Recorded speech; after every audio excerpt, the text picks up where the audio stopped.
Hi, Deb. Hi, Kate. So, Deb, today is part one of a two-part series on judgment, which I think is something you and I talk about a lot in motherhood. We want to divide this into two series because today we're going to talk about what happens when we're judging our own kids. And next time we're going to talk about what happens when we judge other moms or other moms judge us. But let's start today, if you wouldn't mind, by telling us the story you told me recently about your experience judging your girls, because this is a big one. It's really uncomfortable.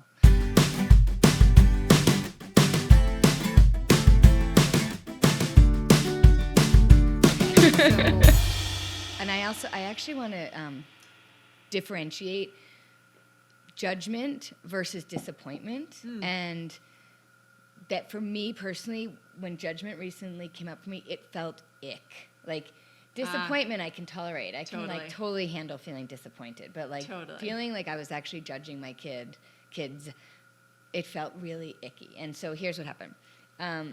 So my daughters are really into nails right now. Like fake nails. Like fingernails. Fingernails. Like fake yes. fingernails. They're not like hammer nails. Okay, gotcha. Yeah. So they're really into fingernails. And so I have some lines in our home around buying plastic shit and like how it impacts the environment, and that's like a line I just won't cross. And then, but at the same time, they make their own money. They have, and I want to give them freedom to, spend how they want and also be themselves. And so, so I've been doing this really kind of internal struggle around this nail piece. And they recently went out and they got these nails, and I mean, I'm not kidding you, they were long. Were they the long ones that are like weirdly pointy at the end? Yes. And I want to say they're very trendy right now, and there's probably a lot of listeners out there that love these nails. And there's nothing wrong with the nails. It just is actually really, it hit a spot for me because I personally am just not into long nails and never have been. And so here's what happened is I felt myself like internally, I mean, I was doing it externally too, but like they knew I didn't like the nails. I was just watching my opinions around it and judging, and I'm going to say something really uncomfortable. They felt like princessy to me. Like they just felt like this. Now, granted, this is all my own shit, okay? Well, this is interesting because you were never quote unquote whatever we would think of when we think of that word princessy. You were never that, and they have not been that. Exactly. I mean, I kind of have pride in them being like Colorado girls. Yeah, like rough and tumble and active, not the kind of like lifestyle that would tolerate long nails. Well, exactly. And so here was the biggest catch, and this is the conversation that you and I were having the other day, was my mom is high fashion. She's fabulous. She's an artist and loves museums. She's fabulous. And I, although our hearts are very similar and the way our minds work are very similar, I was the opposite. And especially when I went through adolescence. And I mean, hairy armpits, dreadlocks. I'm just letting it all hang out. I just like went from, a preppy little Connecticut girl to like homemade dresses like overnight. Okay. And my mom did not get it. And I know she was trying, and there was definitely a lot of moments where she was trying to let me be me, but I felt judged by her a lot, and it actually felt like it was a terrible feeling. Can I ask you a question? Yeah. What would she say, if you can remember? I'm sure you're sort of, now it's so long ago, but what kind of things might she say to you that made you feel judged by her? I've been thinking about that question, and I don't know. Okay. It was just a feeling. It's a feeling. It was an energetic feeling that I know my kids were feeling from me. Okay. And so I want to like unpack it a little bit because first of all, I can't like get rid of the fact that the judgments come up. What I know from all my training is, around mindfulness, is that judgments are just as important as a breath. They come and they go. They're not real. They're not actually based on anything. And it's when we get in trouble is when we think our judgments are fact. Well, actually what they're based on are our own experiences and perceptions and ideas and opinions, which makes which is why they're not fact. Yes. Because it's all subjective. It's totally it's our own lens. Totally. And what I mean is there's nothing to like grasp onto. Yes, They're just like a moment. Yes. And what I started to sit with, Kate, was that when I was starting to go through adolescence and trying to be different than my mom, I had to be different.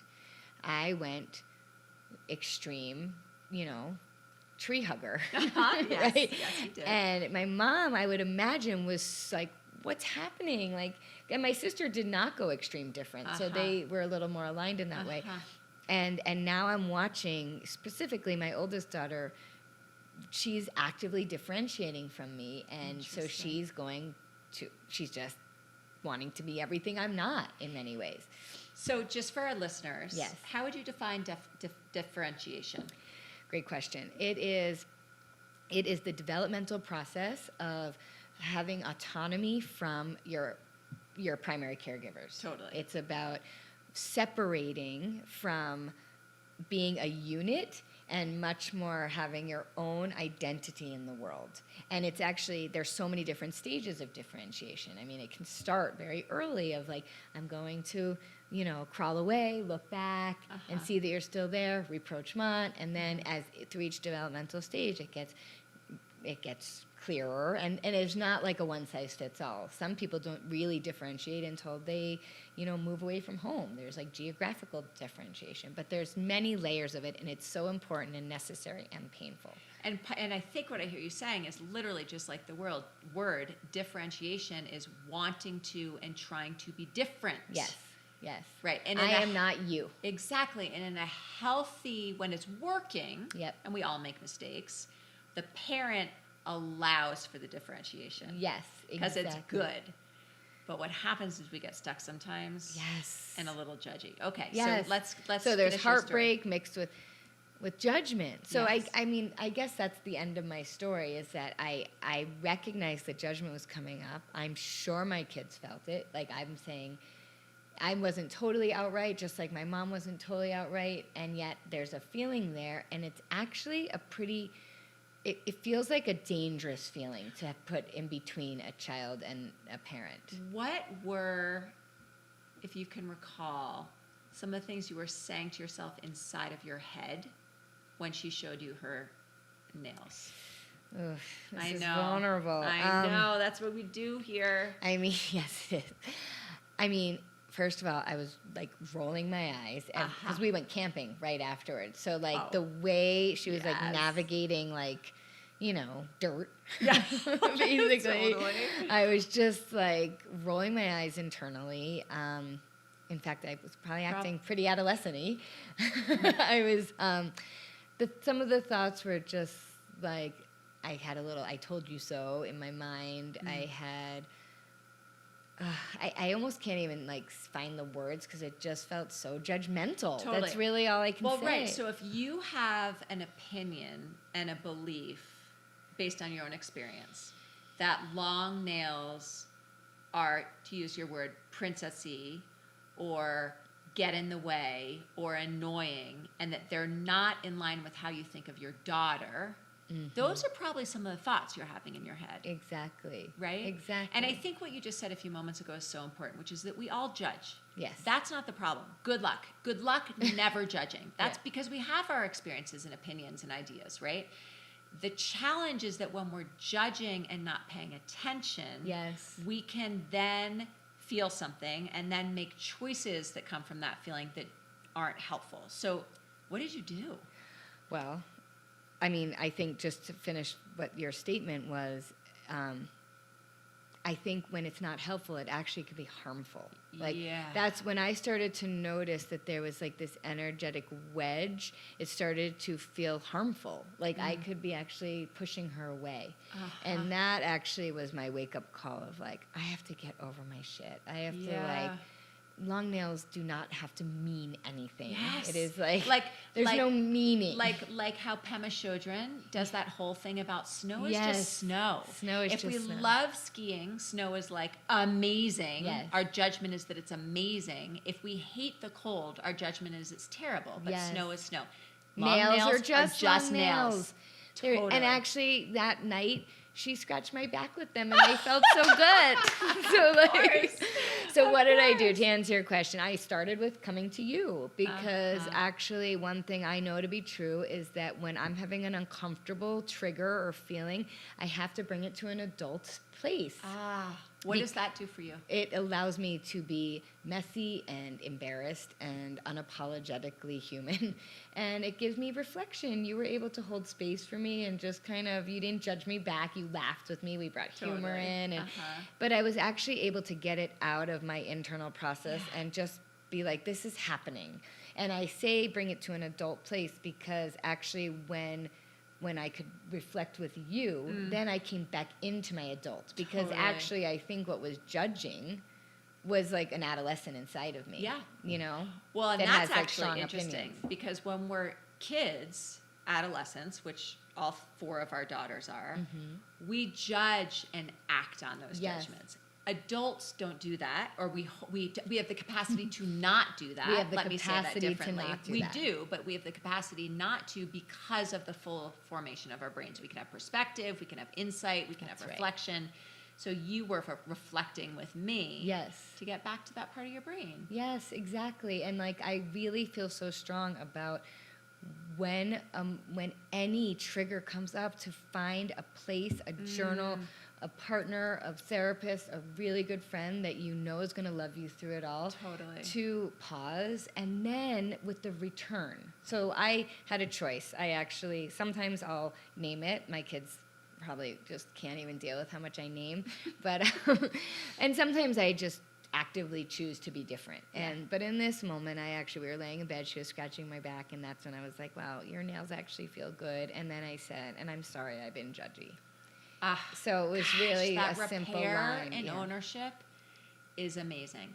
So Deb, actually, what I hear you saying that made this, and I will just honor with everybody here that you and Sage and you and Tess, but we're talking about Sage right now, have a beautiful relationship. And part of what makes it so beautiful is that you can name things with each other. You can come back and repair them, and that you don't have to pretend you weren't judging. Right. That you're able to say, because I actually remember a conversation after all of this. It was a few days later when we were all together with Sage, and then we were talking about the fact you were talking to me with her there about how you had been judgmental. You had been judging her. Yes. But you were able to say that later because of this beautiful repair. Yes. What did she say, or how'd she respond? She said, I did feel judged, and thank you. It was clean and simple. Amazing. There didn't need to be more words than that. Amazing. But I think the best part of the repair was I could validate the feeling she was probably experiencing because I was feeling it too. And that's when we can use our mama wisdom to lend perspective almost because they don't always know what they're feeling. That's right. And when we can identify what's happening, bring it to an adult place, and then bring it back, we're actually giving language to an experience that I think is really important for their development. Yeah. So that's my story. So I have another question Yes. before we wrap up on this little short episode on judging our children is how would you describe what judgment feels like in your body?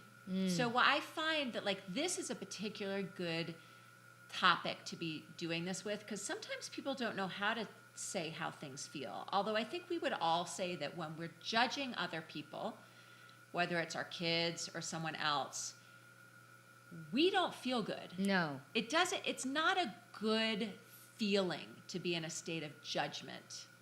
That's right. But some people don't know how to identify or describe that feeling. So I wonder if just an example, you could let us know where judgment lies in your body. Such a good question. What it feels like. Such a good question. I mean, I'm just actually tracking right now. Yeah. I feel it in my throat. Mm-hmm. I feel like my voice changes. I actually feel like it's hard to, I know the difference when I'm feeling just accepting. Yeah. My smile, rolls easier. When I'm in a judgmental place or an inner conflict place, because that goes hand in hand with this, my mouth tightens, and I just don't feel fluid. And I can say when I feel judged, it's all belly. Interesting. It is so clear. I'm like, what's mine? What's yours? Yes. Well, that's... What about you? Yeah, I would say the same thing. I think judging and feeling judged both feel really tight and stuck and hot. Mm-hmm. You know, it's like the opposite of curiosity. Yes. You know, which you didn't mention this, but I know you did this with Sage because I was there, where you asked her what she liked about the nails. Yes. So rather than like abiding by this idea that long nails were inappropriate or whatever word was coming to mind, which is based on your opinions, which is trying to make a feeling or an impression a fact, you asked her. You turned on curiosity. Yes. Why do you like your nails? Right? Yeah. And that softened things for you, it did. too. What do those nails make you feel like? Yeah, you know? exactly. And she was clear, you know, it's fun. And, you know. And she wanted to feel fancy. Yes. And we were going to New York that weekend. You know, I mean, I just think there's.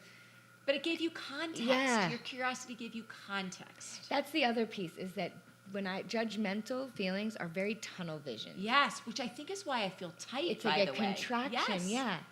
And again, like, I'm repeating myself, but there's no, nails are just nails. Yeah. They don't mean anything. So that's for me to sit with, not to put on her. Yeah. So it's interesting, just as we sort of kind of come to closure here, I want to name, I'm going to name it to tame it with you. Okay. Some things that I know that I can judge or feel judgy towards my kids about. Okay. And I'm just going to like go through a series of them. Wonderful. Because my guess is that I'm not the only one. My guess is you're right. Okay. One is clothing choice. Right? Yeah. Like sometimes my girls come down in clothes and I have a moment where I want to like say something about their clothing choice. And I think the point is that now you and I've practiced this enough that I can catch that judgment soon enough that I can turn on curiosity and turn on all that stuff. But and we've also both made an agreement that we're not going to micromanage their clothing. Oh, yes. Yeah. We have made that agreement. And that has been really useful. Yes. Because they actually feel good in their clothes or in their nails or whatever. They're having fun. Yes. Totally. So that, sometimes friends. Yep. I have had moments where I've been judgmental of my children's friend choices. Mm-hmm. That's a tricky one. Yeah. We might circle back and talk more about that in another podcast. I have felt judgmental about like music choices or book choices or TV show choices, good or bad. And I think that's actually what we're talking about. Yeah. Judgmental is binary thinking. Yes. That's good or that's bad. That's okay or that's not okay. Tunnel. Yeah. Totally. Which it again, lacks perspective. That's right. And in perspective, even the word makes me feel expansive and tunnel makes me feel tight. Totally. Right? What else have I felt judgmental about? Help me here. Snacks choices. Oh, yes. What they're eating, snack choices. How they're using their time. Yep. Oh my gosh, just general teenagers, right? So just general choices on what feels appropriate or inappropriate. I mean, there's actually a lot of things that we can get caught up in judging our children for. And I'll say this last thing is that I think at least with adolescents, I think there's a big fear of being judged. Of right? course. They're trying to fit in. They're trying to blend. They want to feel a sense of belonging. And to feel judged by us, their number one fan, their ally, their like circle of trust, to feel judgment at home, I think is actually really dangerous. Yes. So it's a conversation that's very important. And again, to our listeners, it's just another opportunity to pay attention to yourself. That's right. I'm going to summarize some things for us. Yes. Okay. Judgmental happens whether we try or not. We are human beings. We will judge. Yeah. The problem is not necessarily that we do judge. The problem can be if we're not aware of that and we make choices that come from that judgmental place that don't support the relationship, right? That a couple of things that can be helpful when we notice that we're being judgmental is to access curiosity and ask questions, to find a trusting adult to name it, to tame it with, whether that's a good friend or a therapist or a family member, someone who is going to love you through and not judge you for being judgmental, right? And then the other thing I loved you say, which I know we are really good at, is find the humor. Find the humor. We are not perfect, right? And then come back and talk to your kid about it. Own it, name it to tame it, apologize, move on. Great recap. All right. Next you. week, we're going to talk about when moms judge other moms Yes. or feel judged by other moms. Yes. That is a big one. And we'll incorporate some of this in that too. Yes. So, Beautiful. all right. See you next time. See you next time.